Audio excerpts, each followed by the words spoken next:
President Donald Trump's historic second impeachment trial is underway in the U.S. Senate. He's been charged with inciting the deadly siege at the U.S. Capitol last month. Nadia Romero is live with the latest.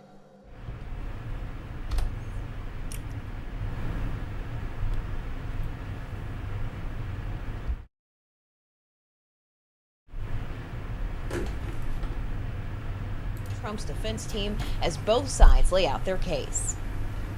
A history-making moment. Hear ye, hear ye, hear ye. Donald Trump is now the first president to face a Senate impeachment trial twice. The Senate will convene as a court of impeachment Against Donald John Trump, former president of the United States. Trump's title, former president, front and center. House managers and Trump's team of lawyers debate if the trial itself is constitutional. The Senate lacks jurisdiction to conduct this trial of a former president, a president no longer in office and now a private citizen. Presidents can't commit grave offenses in their final days and escape any congressional response. The single charge, incitement of insurrection, stems from the deadly chaos at the Capitol. A month later, barricades and troops stand guard outside as senators turn jurors to hear arguments and watch video inside from the place they were forced to flee. We were all witnesses. Just like the impeachment proceedings in the House, the Senate trial is expected to be fast. House impeachment managers hope for conviction and the opportunity to ban Trump from ever seeking federal office again. I don't think President Trump will be convicted. Especially since it will take a two-thirds majority, 67 senators, to convict. Some Republicans say the trial is a distraction from a bigger priority, the pandemic. How many people are going to get vaccinated because of this impeachment trial? None. So how's the Biden administration reacting to this impeachment trial? Well, largely by staying out of it. President Joe Biden, his press secretary Jen Psaki, both being asked about this over the last couple of weeks and days and saying it's up to Congress to handle the impeachment trial, while they will focus on the president's nearly $2 trillion COVID relief plan. Live from Washington, I'm Nadia Romero. Nadia, thank you very much. Hello and welcome inside the H&N Digital Center. Ian Schuring filling in for Jonathan Soppe today alongside Ashley Nagaoka. Thank you. Hawaii Senator Mazie Hirono is going to serve as one of the jurors on that impeachment trial. That's right. We spoke to her earlier today about the proceedings. This is what she had to say about her Republican colleagues. They are cowering out of fear of the president and his base. So it's on the Republicans to do the right thing. He was impeached while he was still holding office, and the majority of constitutional scholars say that it is perfectly constitutional to have this trial. And so basically, what we're saying is the president doesn't have a get out of jail free to commit impeachable acts in the last month or last week even, while he is in office. Nobody has a First Amendment right, particularly the president who carries a lot of weight, to incite an insurrection. So it's like a screaming fire in a movie theater. You know, that is not freedom of speech. So that argument is yet another very, very weak argument on the president's part. Now to the latest coronavirus numbers. The state health department is reporting 37 new cases today and no new fatalities. We'll have the breakdown for you on your H&N digital platforms. Now, while the number of vaccines being delivered to Hawaii is increasing, for many it's still difficult to get an appointment. Our Sammy Salina is tracking those appointments on each island across the state.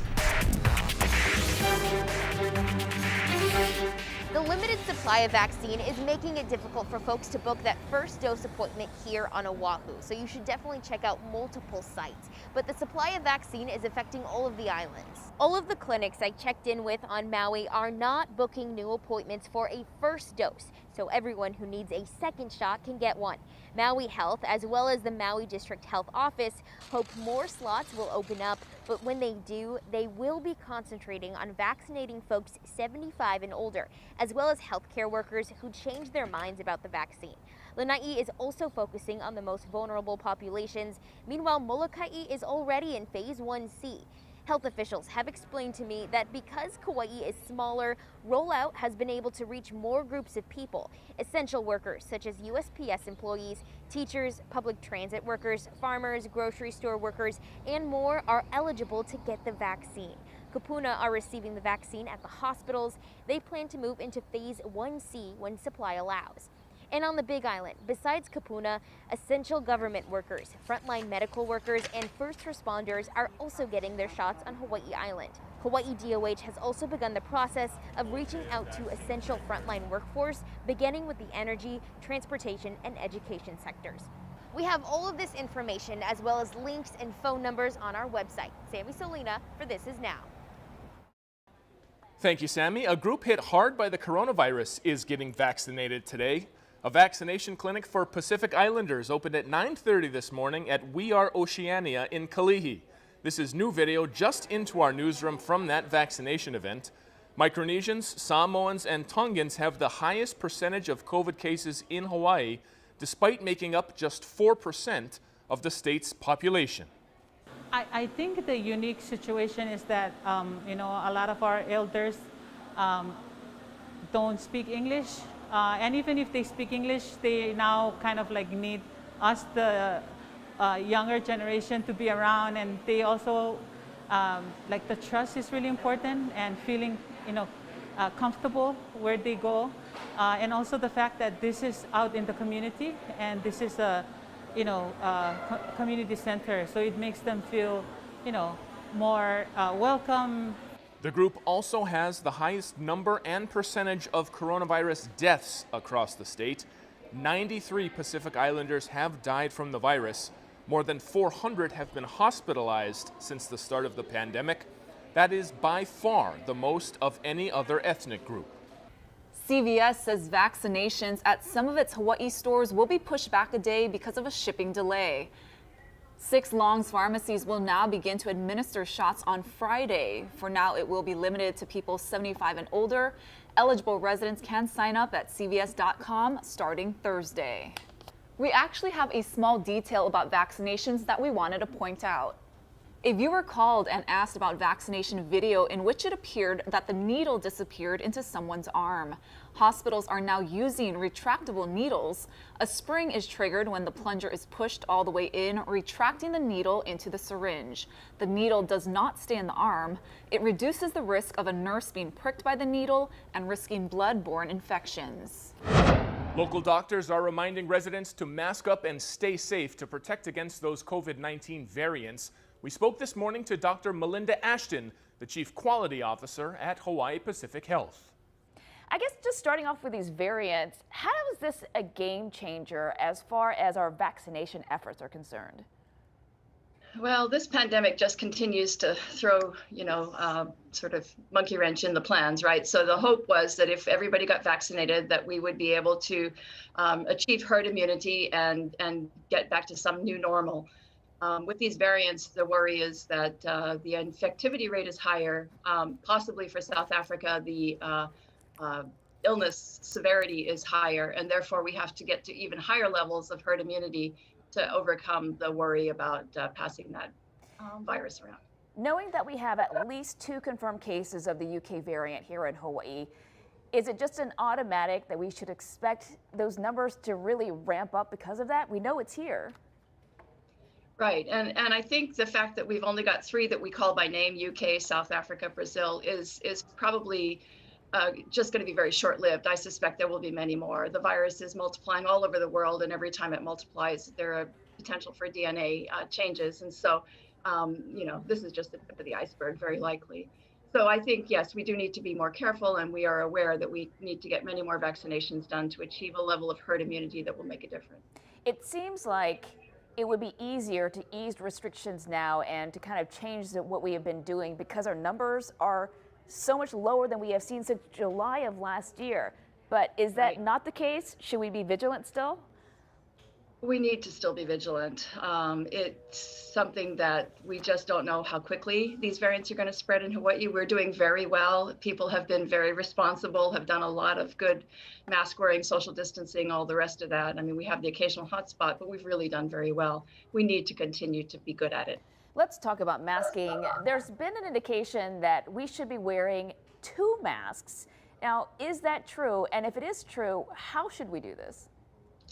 Right, that recommendation came out of the recognition that these variants are more transmissible. There's more virus in the nose, it spreads more easily, it infects more easily, therefore you want more protection. So the idea of double masking has been promoted recently. The way you do it is you wear a surgical or procedural mask, the kind that you can buy in all of our drugstores and grocery stores and Costco and Sam's Club now.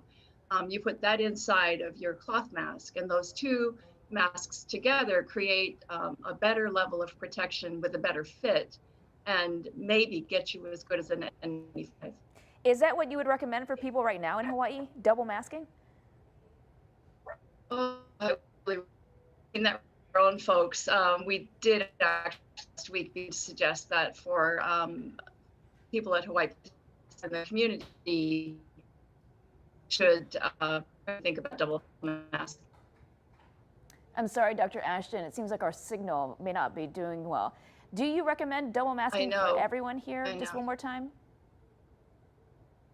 In the community, it's something to think of starting to do, to wear the mask that you have correctly. Don't let it drift down below your nose. Keep it on when you're together with other people. And then think about double masking as we begin to track these variants. The World Health Organization released its initial findings into the source of the coronavirus outbreak, which has killed more than 2 million people. Tina Kraus has more. After weeks of searching for the source of COVID-19 in the Chinese city of Wuhan, scientists with the World Health Organization came up empty-handed. Admitting in a news conference they're still not sure exactly where the virus came from. The WHO says early data suggests COVID could have been circulating in other regions for weeks before it was detected in Wuhan in December 2019. Investigators dismissed a theory the virus was accidentally released from this lab, which was experimenting with a similar virus. It was very unlikely that anything could escape from such a place. Scientists visited hospitals where some of the first coronavirus patients were treated, and the now famous live market that was linked to some of the first COVID cases. Experts believe the virus originated in bats, but could have been passed to people through another species of wild animals such as a pangolin or rat, which are considered exotic delicacies by some in China. The WHO is also looking into whether the virus was spread through imported frozen food, an idea Chinese officials have pushed repeatedly. Some countries, including the U.S., have accused China of shrouding the outbreak in secrecy. Investigators have just a few days left in their month-long visit to Wuhan, but say it could take years to find the origin of the virus. Tina Kraus, CBS News. Happening today, Governor David Ige is expected to unveil the latest details of his budget recovery plan. Late last year, the governor said the state was going to have to furlough most state workers, but after pushback from unions, the furloughs were delayed until July, and then last week, Ige told Civil Beat they might not be needed at all. The governor's press conference is scheduled for 1 p.m. this afternoon. We'll carry it live on all of our streaming platforms. The state Senate introduced a bill to place landmarkers around OAHU to honor significant sites in the life of President Barack Obama. The proposal, introduced by Senator Stanley Chang, would require the Land Department to install these historical markers at 9 locations, including the Baskin-Robbins on King Street, where Obama used to work, Kapiolani Medical Center, where he was born, and Punahou School, where he is an alumnus. The Biden administration will be asking U.S. attorneys appointed by President Trump to resign. It is common for new presidents to replace U.S. attorneys when they take over. The resignation requests could start going out as early as today. Hawaii's U.S. Attorney Kenji Price was appointed during the Trump years. We have reached out to his office to see if he's being asked to step down. The NTSB announced today the findings into an investigation into what caused the helicopter crash that killed NBA star Kobe Bryant, his daughter, and 7 others in the hills north of Los Angeles last year. Chris Martinez reports. More than a year after federal investigators first combed through the wreckage of the helicopter crash that killed Lakers great Kobe Bryant and 8 others, investigators blamed the crash on pilot spatial disorientation. We're talking about spatial disorientation where literally the pilot may not know which way is up or down, whether he or she is leaning left or right. Investigators say Ara Zabayan, an experienced pilot, became disoriented in the clouds. The excessive speed, entering the clouds, the rapid rate of climb, and the left turn were inconsistent with his training. Bryant, his daughter Gianna, and the other passengers were on their way to a youth basketball tournament when the helicopter encountered fog and crashed into the hills in the San Fernando Valley. The NTSB says in the last decade, there have been 184 fatal aircraft accidents related to spatial disorientation, 20 of which were fatal helicopter accidents. Chris Martinez, CBS News, Los Angeles. Today marks 20 years since the EHIME MARU tragedy. The former submarine commander who caused the deadly collision with the Japanese fishing vessel off OAHU says he is solely responsible for the tragedy. In an open 8-page letter to victims' families, Scott Waddle explains how he wanted to apologize to them in person 20 years ago, but was denied by a public affairs officer. Waddle says he struggled for years with nightmares and reckless decisions. I remember standing there in the center of the control room when we heard the first bang and the submarine shuddered. The EHIME MARU was compromised and it went down in 10 minutes. So fast. And I thought about going in and killing my daughter, Ashley, then 13, and my wife. They were in bed sleeping. It'd be ugly, horrible, but then I'd kill myself. Scott Waddle was in command of the USS Greenville on February 9th, 2001. The sub surfaced and ripped through the underbelly of the EHIME MARU high school training vessel. 9 people on board died. The latest now on a story we first told you about yesterday. New satellite photos from that glacier disaster in northern India are showing the destruction before and after the damage occurred. Scientists believed it's linked to a landslide and avalanche. They add that climate change may be to blame since warming temperatures are shrinking glaciers and making them unstable. A widespread search and rescue effort continues at this hour. At least 31 people have been killed and 165 or more are still missing. One of the major efforts is at a power plant where more than 36 workers are reportedly trapped inside a tunnel. Let's take you live outside now for a look at our weather. Here's Guy Hoggy with your forecast.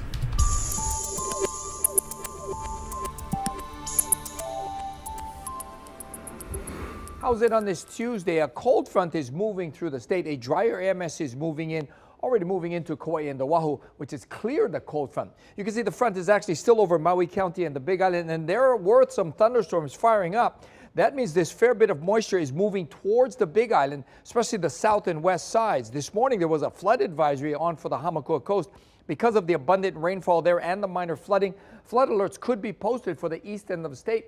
For Kauai and Oahu, however, it's going to be a nice day with the sun shining through, partly cloudy skies, and those winds picking up behind the front. They'll be blowing in at a brisk 15 to 25 miles an hour, so it's going to feel rather cool out there. 79 might feel more like 72. It's going to be that cool. And as far as the winds affecting the surf, it's not a good thing because even though we've got a big advisory level swell picking up today, it's going to be unrideable and washed out. Maybe better conditions tomorrow as those winds swing more to the northeast. So for today, clearing skies, although we still will see some scattered showers, maybe some heavy downpours for Maui and the Big Island. By tomorrow, statewide, we're expecting drier conditions with lots of sunshine and more chilly temperatures. And then we'll see a few more windward and Mauka showers on Thursday and Friday. Keep it here on Hawaii News Now. We'll have all your severe weather updates. I'll look now at what we're tracking from the feeds. There was a 6-car pileup in Australia, all because one driver stopped to help a koala bear. This is a busy multi-lane highway. It happened during your morning commute, prime rush hour. Not something that anyone should do. The driver stopped when she saw a koala on the road. She reportedly caused 6 other cars to hit each other. No. That, of course, blocked traffic. There were no major injuries reported. One woman, Nadia Tugwell, says she saw the koala there on the road, helped another woman chase it. They cornered it. They trapped it in a jacket, eventually put it into an SUV, drove it to a volunteer koala rescue service. That koala, as it was being rescued, climbed all over the car. It says here that the koala at one point wedged itself between the headrest and the window of the driver's side. It was hanging onto the steering wheel. A little tough to drive when you got a koala hanging from your steering wheel. No koalas injured in this accident, thankfully. The koala was safely released a little bit later, just about a kilometer from the road. So cute. Valentine's Day is coming up, and I hope you guys remembered that. So the website Zippia is keeping track of the favorite Valentine's Day candy in each state. Take a look. Hawaii down there at the bottom, Dove chocolates, according to this map, along with Alaska, Minnesota, and Utah. 10 states across the eastern half of the country said chocolate-covered strawberries were their favorite. Nevada, Arizona, some states out west said it was M&Ms. And we got to talk about this. North Dakota, Iowa, and Michigan, and Maine, conversation hearts, gross. Get out of here. No. I could get down with the chocolate-covered strawberries. Oh, yeah. I could get honestly down with just about anything on that list besides conversation hearts. No, thank you. Hard pass. Time for some good news now. Former First Lady Michelle Obama, she's launching a new Netflix show next month to help kids focus on healthy eating. It's called Waffles and Mochi, which are also the names of these colorful co-hosts you see in the pictures. Netflix says waffles and mochi come from the land of frozen foods, and Mrs. Obama is going to help travel to kitchens and farms all over the world. They're going to pick potatoes in Peru, look for spices in Italy, make miso in Japan. The show is scheduled to premiere March 16th. Aimed at preschoolers, but there are going to be plenty of 30-somethings and 40-somethings and 50-somethings who are going to tune in for a little taste of whatever Michelle's cooking up. For sure. And guys, this is pretty cool. Steve Aoki, he's a super popular DJ and record producer. He was recently here in Hawaii visiting his brother Kevin, who's a successful restaurateur. Now, Billy V got an exclusive interview with both of them about how they're honoring their father's legacy. Steve Aoki is a worldwide superstar. With concerts across continents, the self-made millionaire DJ's hits have gone to the top of the charts in the electronic music genre. Aoki throws some of the biggest electronic music media events across the globe. But his beginnings were here in Hawaii at Benihana. It's changed a lot from when I worked here. His father, Rocky Aoki, started Benihana in Waikiki. Steve's brother Kevin was managing the restaurant, and after a few years, Steve knew there was one thing he absolutely didn't want to do for the rest of his life: wash dishes. Kevin got Steve working in the kitchen side, then he had him hosting out front. Kevin made sure I learned both sides of the business from the ground up, and then music took over. After that, I'm like, I'm going music route. And then Kevin's like, I'm all in the restaurant side. Just a couple of weeks ago, Steve was back to visit Kevin to have a little bit of vacation time here in Hawaii. And afterwards, Steve headed right back out to release new music and host a Super Bowl party in Tampa. But the brothers wanted to celebrate the restaurant being back under the management of family and honor their dad. What I would like to bring back here is the spirit of my father. You know, when he opened Benihana's back in the early 60s, he wanted everyone to have a great time. And he wanted to bring the chef out, and he coined it as entertainment. So that's what I want to bring back, is his spirit of like entertaining customers, you know, his spirit of making customers happy.